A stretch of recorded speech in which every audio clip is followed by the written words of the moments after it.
Bienvenue sur Teach, votre nouvelle émission d'enseignement et de maturité spirituelle. Ce programme a été conçu pour vous permettre de devenir des véritables disciples de Jésus-Christ. Vous soyez capable de vivre, d'imiter l'exemple de Jésus dans la parole de Dieu, parce qu'un disciple accompli est comme son maître. Depuis le début de cette semaine, nous avons commencé ce sujet, la puissance de la parole de Dieu. Nous avons vu beaucoup de choses le long de la semaine. Aujourd'hui, on va finir. On va finir par cette question. Comment opère la puissance de la parole de Dieu en action? Comment ça se passe? La puissance de la parole de Dieu opère comment? C'est ce que nous voulons voir tout de suite. Pour cela, let's teach. Grandissons ensemble. La parole de Dieu est puissante, mes amis. Et lorsqu'elle doit opérer, la première des choses que j'aimerais qu'on puisse ensemble retenir, c'est que la parole de Dieu opère de l'invisible au visible. Important de savoir. De l'invisible au visible. Lorsque vous avez déclaré la parole, sachez-le bien que le mouvement de l'invisible a lieu déjà. Et vous le verrez s'accomplir. Jésus, quand il nous rappelle la force qu'il y a dans son nom, dans la prière, il dit « Toute chose que vous demanderez en mon nom, croyez que vous l'avez reçue. » Puis alors, vous le verrez s'accomplir. Recevoir a déjà eu lieu. Où? Dans l'invisible. Après, le visible va le voir. Ne considérez pas que la parole de Dieu s'attaque aux conséquences. Elle s'attaque d'abord aux causes. Celles qui sont derrière, celles qui sont invisibles. Une fois que c'est fixé là-bas, ça coule de soi. La parole, lorsqu'elle agit de l'invisible au visible. Elle attaque la vraie cause. Elle touche les vraies raisons jusqu'à ce que ça puisse se manifester au visible. N'est-ce pas qu'on dit la partie cachée de l'iceberg, n'est-ce pas? La parole de Dieu, elle attaque cette partie-là, celle qu'on ne voit pas. Et une fois qu'elle est déjà détruite, une fois qu'elle est reformée à sa guise, alors cette petite partie apparente appelée visible pourra être aisément changée. Regardez Hébreux chapitre 11. Hébreux chapitre 11 au verset 3. La Bible dit ceci. C'est par la foi. Par la foi, nous comprenons que l'univers a été harmonieusement organisé par la parole de Dieu et qu'ainsi le monde visible tire son origine de l'invisible. Je viens de lire la version Semeur, je vais reprendre ça encore. Par la foi, nous comprenons que l'univers a été, comment? Harmonieusement organisé par la parole de Dieu. Ok, ça signifie quoi tout ça, monsieur, vous l'écrivain d'Hébreux? Et qu'ainsi, le monde visible tire son origine de l'invisible. La parole a créé tout ce qu'il y a là, mais comment elle a fait? Elle est allée dans l'entrepôt de l'invisible, a pris, puisé, et amené au visible. L'une des traductions de ce même texte dit, c'est par la foi. La foi, quand elle dit la foi est une ferme assurance des choses qu'on espère, une démonstration de celles qu'on ne voit pas. Et elle dit, une des traductions dit, la foi est une main qui passe dans l'invisible pour tirer les choses que nous ne voyons pas encore, afin qu'elles se manifestent pour nous. Lorsque la parole de Dieu opère, elle va dans le stock de l'invisible, puiser, pour pouvoir manifester. Alors, je vous prie d'attendre. Attendez, quelque chose s'est fait. À la cuisine, c'est déjà prêt. Ça va venir à table. Attendez, quelque chose s'est fait déjà. Vous savez, je me souviens beaucoup de ce qui s'est passé le jour où les murs de Jéricho sont tombés. Premier jour, deuxième, troisième, quatrième, jusqu'au cinquième, sixième, septième jour. Moi, franchement, je m'imagine, premier jour, on a tourné le mur. Deuxième jour, je me dis, mais c'est quelle stratégie de combat, ça? Josué, franchement, Moïse, c'était un homme de Dieu puissant. Il faut respecter Moïse, hein, parce que ce Josué-là, lui, franchement, il est là, il nous fait tourner en rond. À l'époque de Moïse, on ne tournait pas. Vous savez, les hommes sont toujours comme ça. Ils sont ingrats quand tu es vivant et quand tu n'es plus là, ils vont faire un monument pour toi. Mais je les imagine, ça, c'est moi qui imagine. Un jour, 2 jours, même pas un signe de fissure sur les murs. Même pas un semblant qu'au 7e jour, le mur va s'écrouler. Vous savez ce qui s'est passé au mur de Jéricho? Les murs ne s'est pas... Il n'y a pas eu ébroulement, il n'y a pas eu explosion de murs. le mur a comme été poussé et tombé. Le mur est tombé d'une telle précision que la maison de la prostituée Rahab, qui était construite à l'intérieur du mur, cette partie-là n'est pas tombée parce qu'elle avait reçu la promesse. Quand le mur tombe, c'est comme si ça tombe avec intelligence. Ce n'est pas une sorte de catastrophe naturelle. Quand ça se met à tomber, au jour où ils ont finalement, l'Éternel a dit, juste des trompettes et des cris de joie. Lâchez la même chose que lâche la parole. Libérez cela, cette puissance de l'esprit. Ils ont boum, et le mur s'est mis à tomber. Mais quand Dieu œuvrait tous ces autres jours, personne ne voyait. Mais frère, quand la parole agit, on ne voit rien. Quand la parole est au travail, on ne voit rien. Quand on se met à voir, c'est que c'est terminé, c'est que c'est fait. Et moi, vous savez, j'ai une bonne nouvelle pour vous. Tout est accompli. C'est fait. Il est le roi des rois, le seigneur des seigneurs. C'est une chose qui devait être faite, il l'a déjà faite. C'est qu'au niveau de l'invisible, nous sommes déjà bénis de toutes sortes de bénédictions dans le lieu céleste en Christ. Déjà, toutes sortes de bénédictions spirituelles dans le lieu céleste en Christ, nous les avons. Et c'est de là que la parole tire les choses qu'elle va manifester dans le physique. Comment opère la puissance de la parole de l'invisible au visible. Comment opère la puissance de la parole de Dieu? Par la foi. Aussi puissante que la parole de Dieu puisse être, Dieu ne s'en va pas l'imposer à tout le monde, sinon il sera un tyran. Dieu est un père. Et donc, il te demande d'amener une chose. Il te demande d'avoir un positionnement de cœur. Il te demande de te préparer, de collaborer à cette action. Que faudrait-tu amener? La foi. Chers frères et sœurs, disciples de Jésus-Christ, la foi est primordiale. Vous ne pouvez pas vous passer de la foi. Jésus dit que la foi est si importante qu'on n'en demande pas beaucoup. Il dit juste un peu, comme un grain de sénévé, juste un tout petit peu. Il ne vous faut pas avoir une foi exceptionnelle. Il vous faut juste avoir la foi. Lisons Jean chapitre 11, verset 40. Jean chapitre 11, verset 40. Jésus lui dit, « N'ai-je pas dit que si tu crois, tu verras la gloire de Dieu. » Dieu est sur le point de se manifester.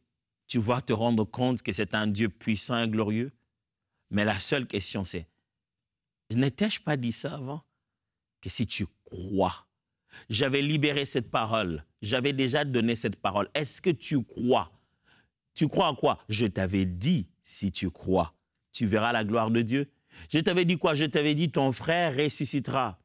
Parce que Jésus parle ici à ses deux sœurs, les deux sœurs de Lazare, il leur dit, allez écoutez, Marie vient et puis Marthe vient à son tour. Finalement, il dit à Marthe, écoute, ton frère ressuscitera. Et qu'est-ce qu'elle dit? Oui, je sais, mon frère ressuscitera au dernier jour et tout ça. Ça se voit qu'elle n'a pas compris. Jésus lui a répété, je suis la résurrection et la vie. Je ne parle pas d'une résurrection comme un événement, c'est moi la résurrection. Puis, ils sont là et puis Jésus lui dit, mais attends, on dirait que tu as oublié ce que je t'avais dit. Est-ce que je ne te l'avais pas dit? Est-ce que je n'avais pas déjà libéré la parole? Parce qu'elle est sur le point de s'accomplir. Parce que je t'avais déjà libéré cette parole, que si tu mets la foi en la résurrection que je suis, tu verras la gloire de Dieu. Mes amis, la foi, il faudrait croire. La foi est une folie, frère. C'est comme si on était aveugle des réalités qu'on est en train de voir. On te donnerait des noms, mais tu crois. Et si tu crois, tu verras. Il ne s'agit pas de croire au pasteur, il ne s'agit pas de croire au prédicateur, il s'agit de croire en Christ, de croire en Jésus, de croire au Dieu de la Bible. C'est lui qui ne ment jamais. C'est lui le parfait Seigneur. Il faut mettre confiance en Dieu. Si tu crois en Dieu, il ne décevra jamais ta confiance. Comment opère la puissance de la parole? Par la foi. Lorsque la parole rencontre la foi, boum, elle se met à fleurir. Troisièmement, comment opère la puissance de la parole de Dieu? Elle opère par l'action de l'Esprit de Dieu. Il y a toujours dans la Bible, de l'Ancien au Nouveau Testament, cette corrélation entre la parole et l'esprit. Au commencement était le ciel, Dieu a créé le ciel et la terre, l'esprit était là en train de s'émouvoir sur les eaux. Et Dieu dit, voilà, et pour que la parole se fasse chair, la Bible dit, le Saint-Esprit te couvrira de son ombre, le cet enfant qui naîtra de toi sera appelé Jésus. Il y a tout le temps ce travail de la collaboration parfaite entre l'esprit et la parole. L'esprit et la parole. Et la parole, l'esprit donne force. L'esprit va exécuter, rend possible ce qui est dit dans la parole. Ézéchiel chapitre 2, verset 1 le dit. Il me dit, fils de l'homme, tiens-toi sur tes pieds, je te parlerai. Dès qu'il m'eut adressé ces mots, l'Esprit entra en moi et me fit tenir sur mes pieds et j'entendis celui qui me parlait. Vous voyez ça? Dieu dit au prophète, fils de l'homme, tiens-toi debout, j'ai des choses à te dire. Dès qu'il a dit ça, l'Esprit est entré sur lui. Souvenez-vous, la parole de Dieu, quand elle sort, tout doit obéir à la parole. Dieu a dit, tiens-toi debout. Donc, il a lui-même les moyens de te permettre de te tenir debout. Dieu veut lui parler et il doit être debout. Ézéchiel a entendu la voix, mais l'Esprit vient, le saisit, exécute la parole qui a été donnée. L'Esprit le saisit, le voilà debout, prêt à écouter. Je prie Dieu que cette parole que nous sommes en train d'apprendre, l'Esprit te saisisse pour une transformation de vie de disciples et des serviteurs de Dieu. Que tu arrêtes de vivre clochard, que tu arrêtes d'avoir un pied dedans, un pied dehors. Il est temps de devenir un véritable disciple de Jésus. Les heures sont graves. Jésus revient bientôt. Il est temps que tu sois saisi par son esprit et que tu te ressaisisses de cette vie que tu es en train de vivre, que tu te ressaisisses de cet tâtonnement et que tu te maintiennes cette fois-ci. Que l'Esprit de Dieu te saisisse pour rendre cette parole réelle et que tu cesses d'être un religieux participateur des cultes présents à chaque église, levant la main et se baignant dans l'atmosphère de l'adoration. Non, que tu deviennes un vrai disciple saisi de l'Esprit de Dieu. Comment la parole de Dieu opère-t-elle? C'est le dernier sujet pour clôturer le grand thème de la puissance de la parole de Dieu. Comment la parole de Dieu opère-t-elle? On a déjà cité, premièrement, de l'invisible au visible. Deuxièmement, par l'action de l'Esprit. Deuxièmement, par la foi d'abord. Et puis troisièmement, par l'action de l'Esprit. Alors, quatrièmement, la parole de Dieu, comment opère-t-elle? Par l'exécution des anges. Quand Dieu parle, c'est un décret qu'il lance. Quand Dieu parle, il crée une loi. Quand il libère sa parole, les anges courent pour exécuter ce qu'il a dit. Parce que ses paroles sont des ordres. Vous savez, c'est ce qu'on dit à la royauté, à la noblesse, n'est-ce pas? Quand le roi a parlé, la reine a parlé. Vous savez, moi, j'ai vu ça beaucoup dans les films. Vous avez quelqu'un qui dit, « Votre Majesté, vos désirs sont des ordres. » Les anges sont là en disant, « Roi de rois, votre Majesté, votre volonté est un ordre. Tout ce que vous dites doit s'accomplir. » Et les anges sont déployés. Souvenez-vous de ce que Jacob a vu. Il a dit, j'ai vu des anges monter et descendre sur l'échelle. Ils étaient en mouvement. J'ai vu qu'il y avait de l'activité parce que Dieu a parlé. Dieu a mis des anges pour fonctionner derrière sa parole. Psaume chapitre 103, le verset 20 le dit. Psaume 103, verset 20. Bénissez l'Éternel, vous ses anges, qui êtes puissants en force et qui exécutez ses ordres en obéissant à la voix de sa parole. Dieu parle, les anges exécutent ses ordres. Ils obéissent à la voix de la parole de Dieu, mes amis, de la parole de Dieu. Dieu a parlé et les anges exécutent. Quand la parole de Dieu est prononcée, le monde, le sphère angélique est en mouvement. C'est pour cette raison que l'ange vient voir Daniel et lui dit, « Écoute Daniel, en fait, quand tu as prié, dès que l'exaucement était libéré, on était déjà actifs. J'ai passé juste du temps avec ce combat que j'ai eu entre-temps pour arriver ici, mais dès la seconde où ça a été dit, moi, je venais déjà avec le message. Hein. Quand Dieu parle, les anges sont là, en train de dire, attention, le roi veut parler, le Seigneur veut parler. Dès qu'il dit, que la terre soit, ouh, dans le livre de Job, on est en train de dire à la fondation comme ça, là, les anges sont en train de servir pour placer les fondations. Ils sont en train d'exécuter la volonté de Dieu. la puissance de la parole de Dieu, comment s'exécute-t-elle? Comment s'opère-t-elle? Comment se rend-elle réelle? Je dis d'abord par de l'invisible au visible, par la foi, par l'action de l'Esprit, et je viens de dire par l'exécution des anges. Les anges sont en mouvement pour exécuter cela. La dernière des choses, c'est la déclaration. Par la déclaration. Comment s'exécute la parole de Dieu? Comment la parole de Dieu entre-t-elle en action? La puissance de la parole, comment opère-t-elle? Par la déclaration. Par le fait de prononcer et de proclamer. Lisons Romains chapitre 10, versets 6 à 10. Mais voici comment s'exprime la justice reçue par la foi. Ne dis pas en toi-même, qui montera au ciel?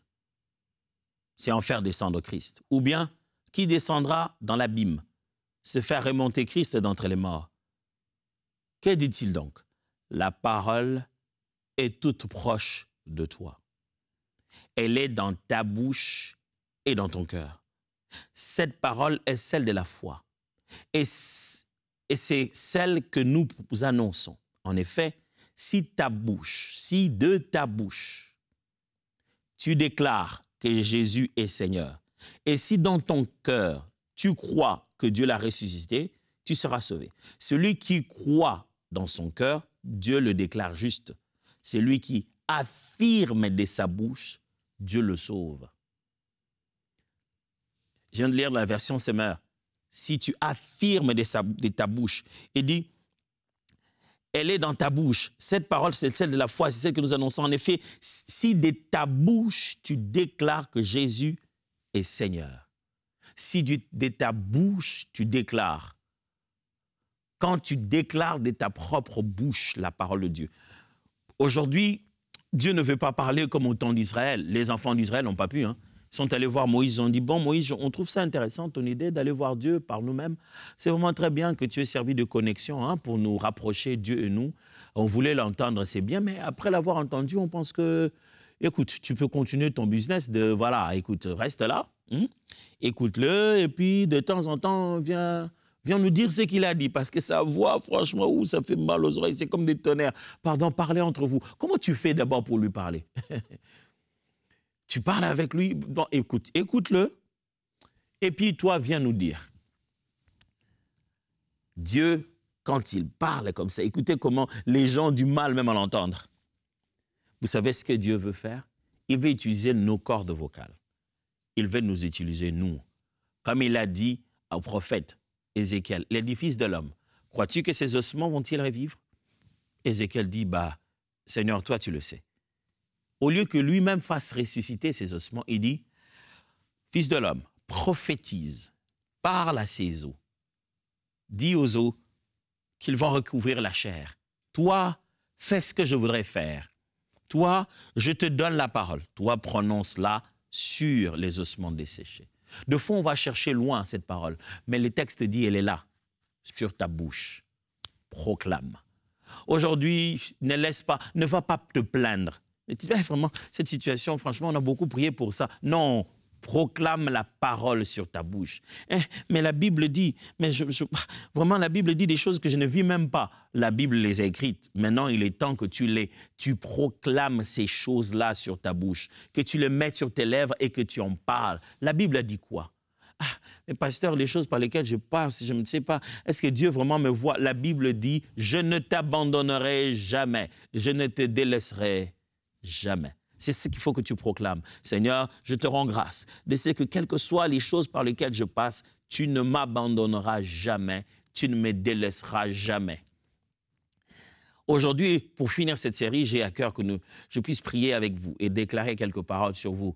Mais avant ça, je dois juste vous rappeler que nous sommes dans cette grande campagne, la campagne de dons.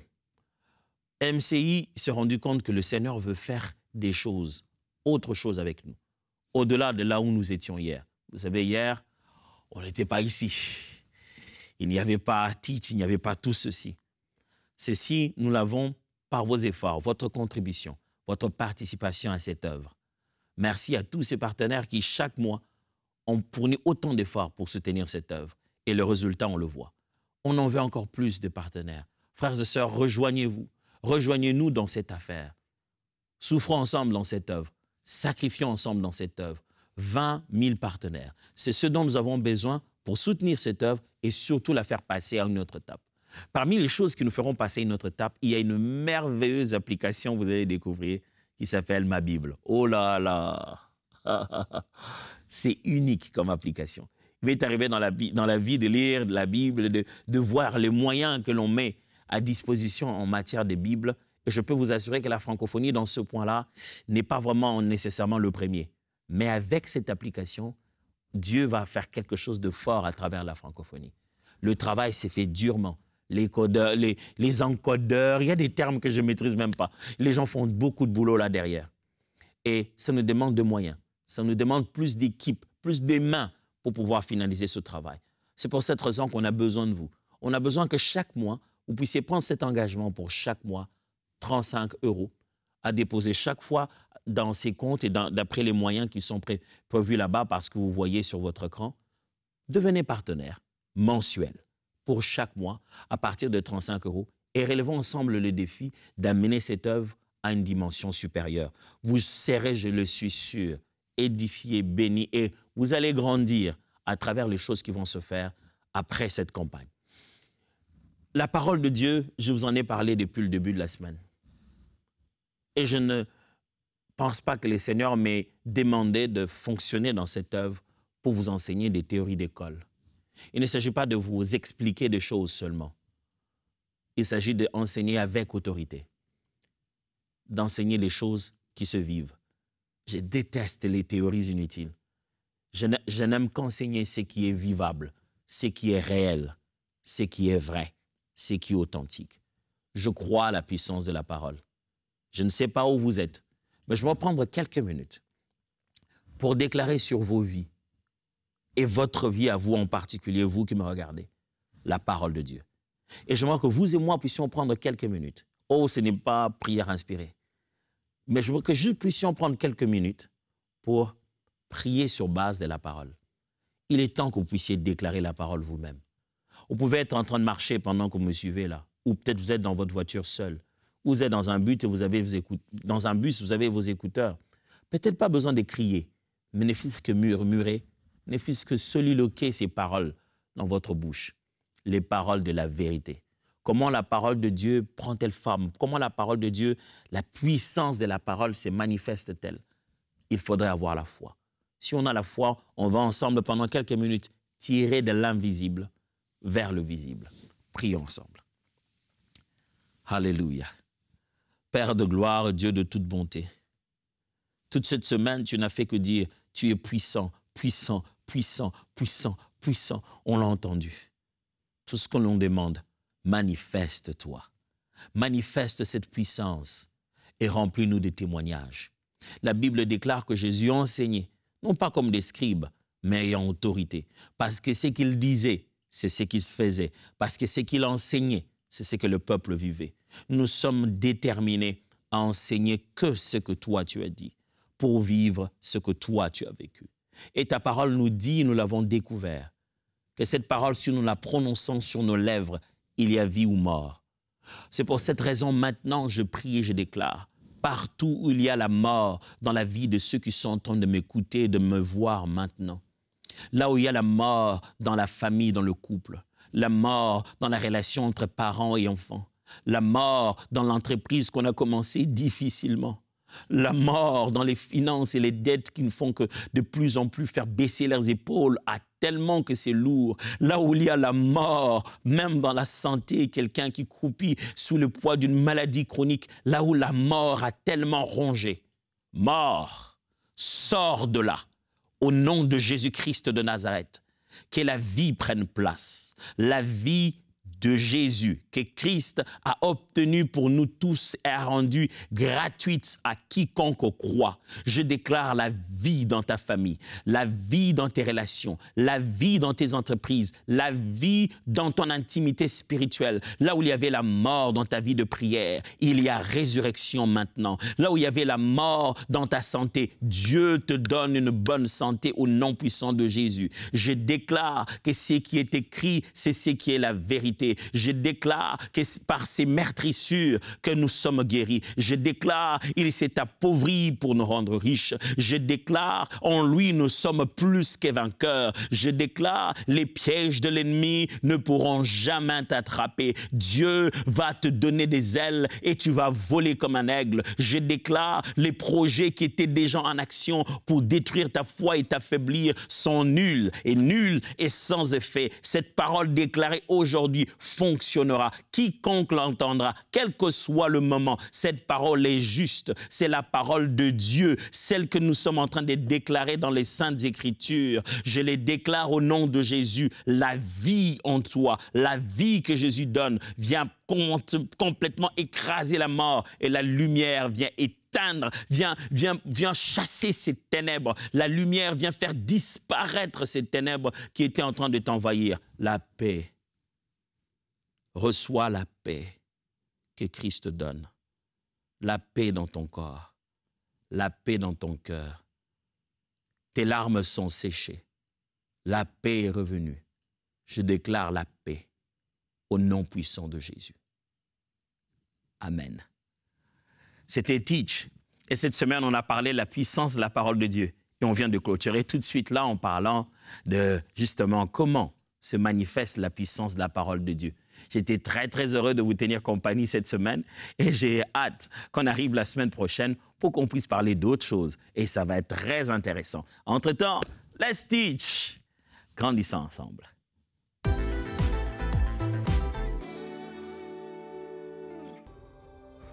Dès maintenant, faites partie des 20 000 partenaires mensuels qui porteront la vision d'EMCI et qui l'amèneront encore plus loin.